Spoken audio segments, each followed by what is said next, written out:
I don't know. Maybe I just feel like talking. Maybe it's because today I just decided I don't want to waste all my time on the computer. Uh, this was a really weird memory I had where Anal Eating Mummy God had contacted me.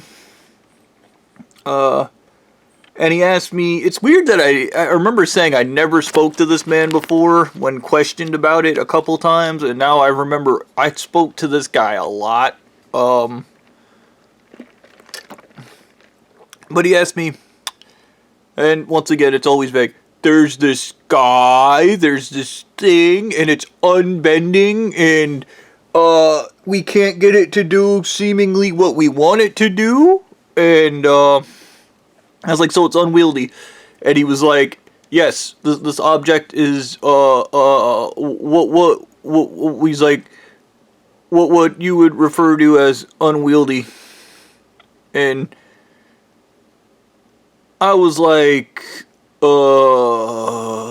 what? you know, um,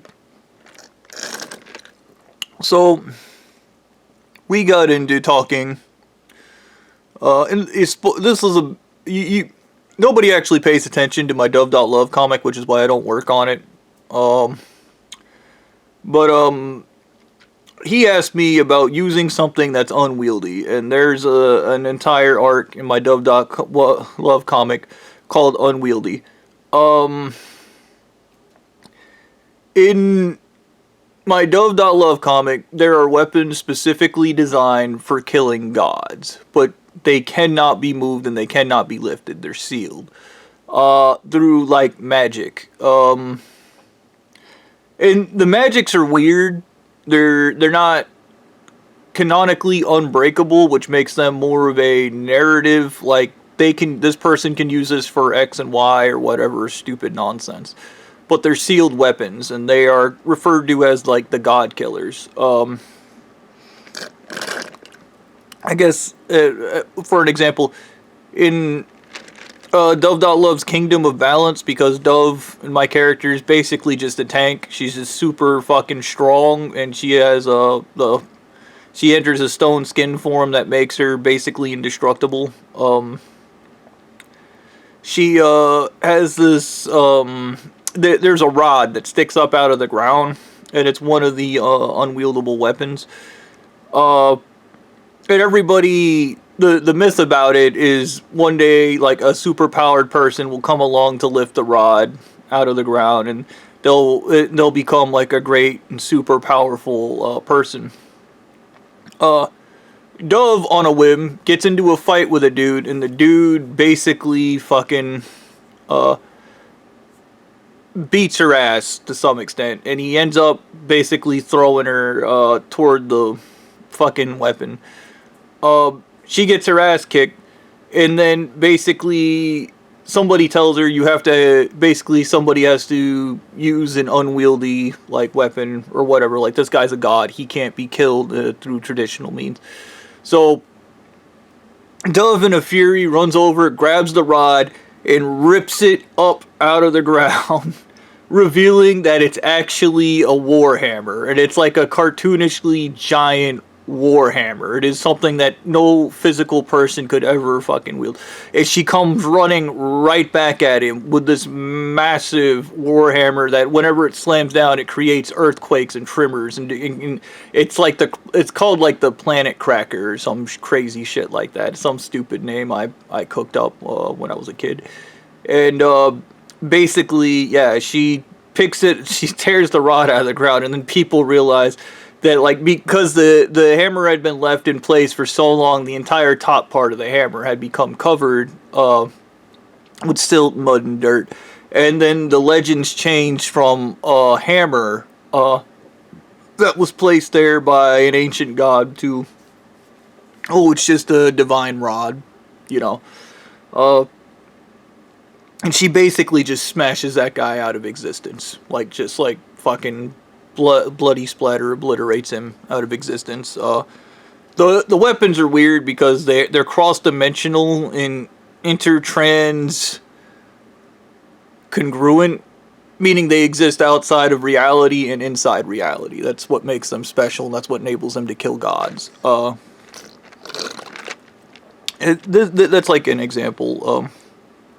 And when Annalene Mummy got, I was like, well, in the comic, Flawn, my super morbidly obese queen seer with the pear shape and the giant ass, she there's a sword that's planted at a shrine, and the whole legend tells of this evil guy coming along, a dark god, a corrupted god, a narrow-minded dickhead god, comes along to basically enslave the world.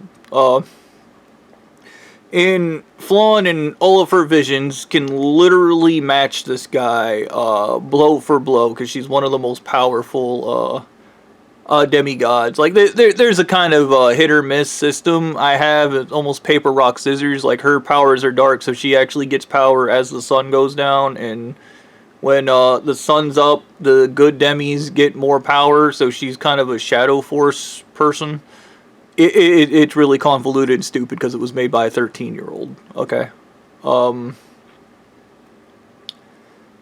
She looks into the visions, and the seer sees all visions, all possibilities, and in every possible timeline, even fighting this guy, he ends up destroying the entire world, even while they're fighting, because their fights are so crazy that they basically destroy the entire planet. And this happens, the demigods and the gods in my comic, when they get into a fight, a barrier is put up specifically so they do not destroy the entire planet or the surrounding area, because their fights are that destructive. When I was a kid, I even had a world called Battle World, where it was a shadow clone copy of their planet that existed in a different reality that they could destroy. It was very convoluted. Once again, this was all thought of by like a 13-year-old. A 13-year-old that was really depressed and sad. So, anywho, so Flawn, when Dove.Love was born, Dove.Love's an amalgamation from Earth, because Flawn ran away and went to Earth, and she ended up getting pregnant on Earth. And Dove could not exist in Flawn's world. So when Dove.Love is born, there's a massive radiant golden light that flows away from her, and she dies. And the golden light, as it's running away, because Flawn's a demigod, she reaches up and grabs it. She literally grabs the soul that's going away and tries to cartoonishly put it back into the baby's body. When she fails, she has to call upon the elemental. The elementals in my comic are basically, they are the elements of like Earth. They are omnipotent. They know everything that happens on their planet. You cannot lie to them. You cannot manipulate them. You cannot trick them, because they're smarter and they know better. And they know everything. If it's organic or exists in a carbon form or is a part of the planet, they know of it.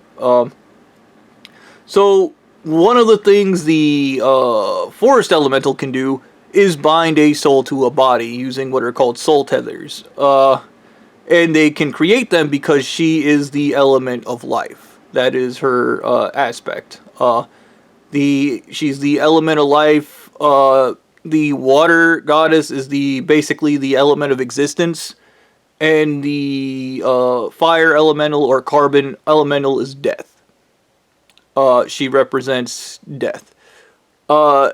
In the life elemental, the forest elemental, or earth elemental, whatever you want to call her, she's named Pagton in my comic. She agrees to tether Dove's soul to Dove's body for Flawn. But because Flawn didn't let Dove die, she fucked up the timeline. Because with Dove's death, she was supposed to give birth to a different child that was supposed to be the child that was supposed to kill this god with that unpullable sword out there at that altar. So Flawn gets the crazy idea that Dove can probably pull that sword. Dove cannot. She grabs the sword and cannot move it at all. And so the only thing Flawn sees in a bottleneck timeline is no matter what, because the guy was never born to kill this guy, because Flan altered reality by doing what she did, that this guy was going to kill everybody and all of reality was going to be destroyed basically because she deviated from the written path. I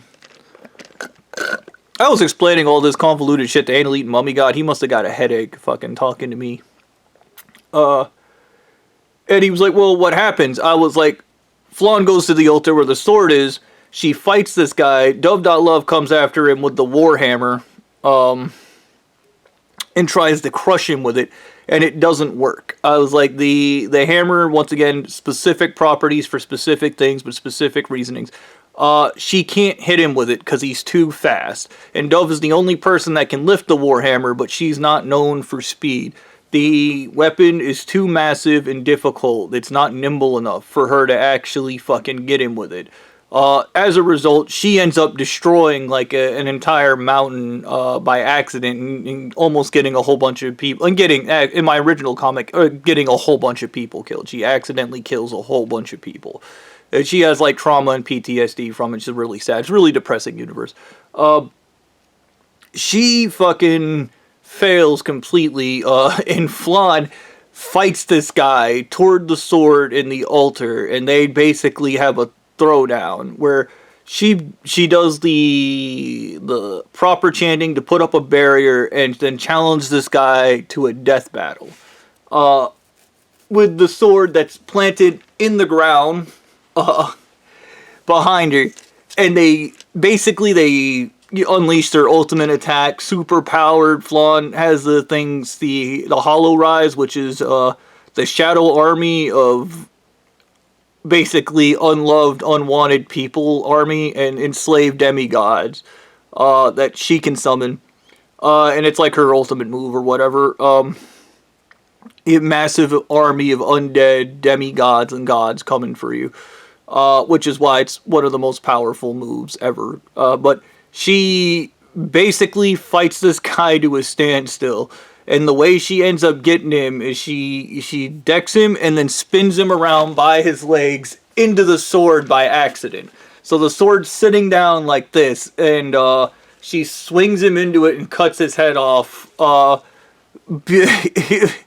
Using the sword to kill him, which is part of the prophecy, but she doesn't physically pick up the sword. And I said, and I think that's how you use an unwieldy object. Anal Eating Mummy God. And he went, why did you explain everything instead of just tell me that? And I was like, I'm kind of really stupid. Yeah. Unwieldy. Probably not the best story arc. You know, I was a 13-year-old kid. Coming up with story arcs isn't a thing with me. Yeah, but you know, some assholes watching this right now, that sounds amazing. You remove the fat chick and you mainstream it and do sexy women, and then you ruin everything and take out all the good stuff and then turn it into a archetype, and then you destroy everything. But yeah, the Unwieldy. Yeah. I don't know why Anal Eating Mummy God was asking me about something that he couldn't pick up or use, but functionally, sometimes where something is the place it's meant to be, and sometimes you gotta bring the fight to it. That is just the nature of things.